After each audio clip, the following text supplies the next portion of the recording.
Assalamualaikum warahmatullahi wabarakatuh.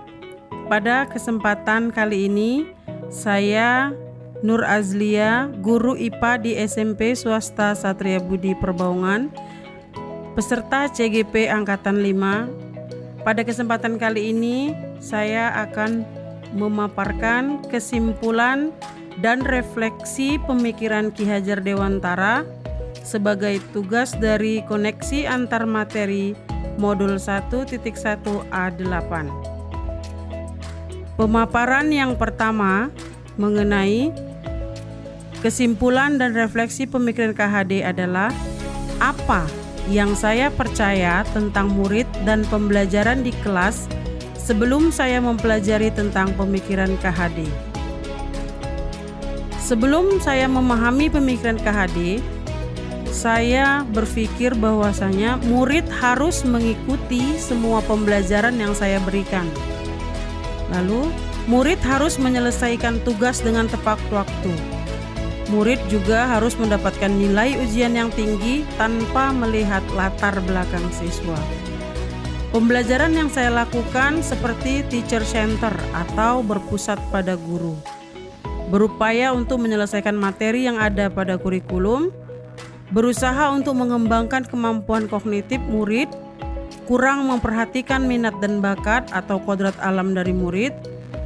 Walaupun saya selalu berusaha memberikan pengalaman belajar yang menyenangkan dengan memberikan materi dengan tampilan yang menarik, namun saat pembelajaran saya selalu merasa kurang waktu disebabkan materi yang banyak pada kurikulum. Saya juga pernah memberikan hukuman seperti berdiri di depan kelas, push up, dan lain-lain kepada murid karena tugas yang tidak selesai. Pemaparan yang kedua yaitu apa yang berubah dari pemikiran atau perilaku saya setelah mempelajari pemikiran Ki Hajar Dewantara. Setelah mempelajari dan memahami pemikiran Ki Hajar Dewantara, saya menyadari bahwa pendidikan itu menuntun segala kekuatan kodrat, yaitu kodrat alam dan kodrat zaman yang ada pada anak, agar mereka dapat mencapai keselamatan dan kebahagiaan yang setinggi-tingginya sebagai manusia maupun anggota masyarakat. Dalam hal ini, pendidikan dan pengajaran dapat menciptakan kemerdekaan belajar yang bertanggung jawab terhadap masa depan murid. Pembelajaran yang terjadi di kelas harus menciptakan semangat belajar bagi murid. Tidak ada paksaan, tidak ada tekanan dan kecemasan. Harus ada kesepakatan belajar antar guru dan murid sehingga setelah ada pelanggaran yang dilakukan, maka yang ada bukanlah hukuman, melainkan konsekuensi yang dari awal sudah disepakati bersama. Karena hukuman yang mereka lakukan atas dasar keterpaksaan, bukan karena rasa tanggung jawab atas kesalahan yang diperbuat. Dalam pembelajaran, harus dapat menumbuh kembangkan minat dan bakat yang ada pada murid. Sumber belajar juga bisa berasal dari mana saja, dan setiap pembelajaran benar-benar mengaktifkan murid. Guru hanya sebagai fasilitator dan motivator bagi murid.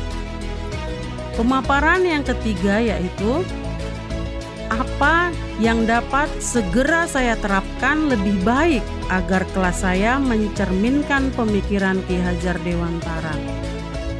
Penerapan dalam mencerminkan pemikiran Ki Hajar Dewantara yaitu saya akan lebih mengenali karakter dan latar belakang siswa, seperti bagaimana keluarganya, lingkungannya, dengan menjalin komunikasi dengan orang tua.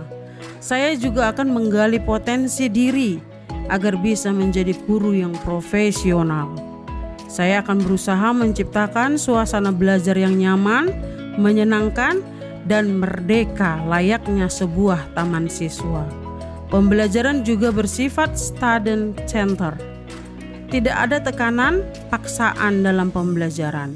Memberikan apresiasi kepada siswa yang berprestasi, menyiapkan media pembelajaran yang menarik, mampu menerima kelemahan dan kekurangan murid dalam memahami materi. memahami bahwa bakat murid tidak sama dan capaian hasil belajar murid juga tidak sama. Dan yang selanjutnya, tetap melakukan refleksi pembelajaran agar mengetahui perkembangan proses pembelajaran pada murid. Demikianlah kesimpulan dari refleksi saya tentang pemikiran Ki Hajar Dewantara. Salam guru penggerak angkatan 5. Assalamualaikum warahmatullahi wabarakatuh.